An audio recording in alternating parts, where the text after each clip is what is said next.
भारत की defence industry के लिए ये एक बहुत ही बड़ा और गर्व का मौका है। एचएएल ने जो नया प्रोडक्शन प्लांट नासिक में बनाया है, वहां से बनने वाला पहला तेजस MK-1A फाइटर जेट अब जुलाई 2025 के मिड तक अपनी पहली उड़ान भरने के लिए पूरी तरह से तैयार है। हालांकि ये फ्लाइट 16 महीने पहले होनी थी, लेकिन कुछ वजहों से डिले हो गई थी। अब एचएएल ने पूरी स्पीड पकड़ ली है और इंडियन एयरफोर्स को अगस्त 2025 तक पहला बैच डिलीवर करने की तैयारी जोरों पर चल रही है। तेजस MK-1A दरअसल तेजस का अपग्रेडेड वर्जन है और ये सिर्फ एक जेट नहीं बल्कि भारत की आत्मनिर्भरता की उड़ान का सच्चा प्रतीक है। आत्मनिर्भर भारत अभियान के तहत ये जेट पूरी तरह से भारत में डिजाइन और मैन्युफैक्चर किया गया है। ये 4.5 जनरेशन का मल्टी रोल फाइटर जेट है, जिसका मतलब है कि ये एक साथ कई तरह की लड़ाइयों में काम आ सकता है, चाहे एयर टू एयर कॉम्बैट हो या ग्राउंड स्ट्राइक। इस नए वेरिएंट में काफी एडवांस्ड टेक्नोलॉजीज को शामिल किया गया है। सबसे खास बात है इसका ASA रडार यानी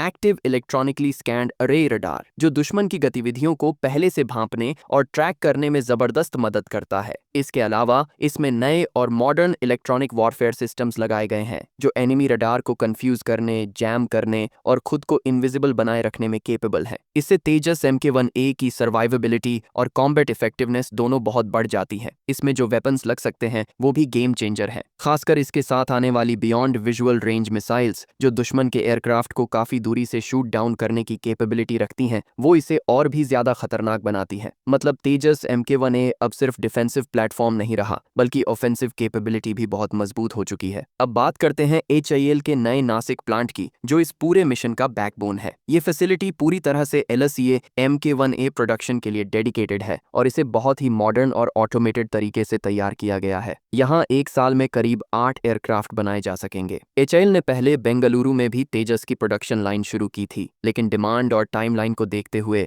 नासिक का प्लांट ऐड करना बहुत जरूरी हो गया था। 2021 में HAL और भारतीय वायुसेना के बीच लगभग 48,000 करोड़ रुपए का कॉन्ट्रैक्ट साइन हुआ था, जिसमें 83 LCA MK-1A जेट्स की डिलीवरी की जानी है। इस डील से न सिर्फ इंडियन एयरफोर्स की कैपेबिलिटी बढ़ेगी, बल्कि भारत की डिफेंस मैन्युफैक्चरिंग इकोसिस्टम को भी बूस्ट मिलेगा। जो 16 महीने की देरी हुई, उसके पीछे कई टेक्निकल और लॉजिस्टिकल चैलेंजेस थे, जैसे सप्लाई चेन में डिसरप्शन, कुछ नई टेक्नोलॉजीज को एयरक्राफ्ट में इंटीग्रेट करने में दिक्कत और प्रोडक्शन स्केल अप करने में कॉम्प्लेक्सिटीज। लेकिन अब HAL ने उन सभी बाधाओं को पार कर लिया है और नासिक फैसिलिटी पूरी तरह ऑपरेशनल हो चुकी है। इंडियन एयरफोर्स के लिए ये जेट एक बड़ी राहत लेकर आ रहा है, क्योंकि पुराने MiG-21 को धीरे धीरे रिटायर किया जा रहा है और उनकी जगह एक मॉडर्न, इंडिजिनस और रिलायबल प्लेटफॉर्म की जरूरत है। तेजस MK-1A इस गैप को न सिर्फ भर रहा है, बल्कि वायुसेना को एक ऐसा फाइटर दे रहा है जो रीजनल थ्रेट्स का मजबूती से सामना कर सकता है।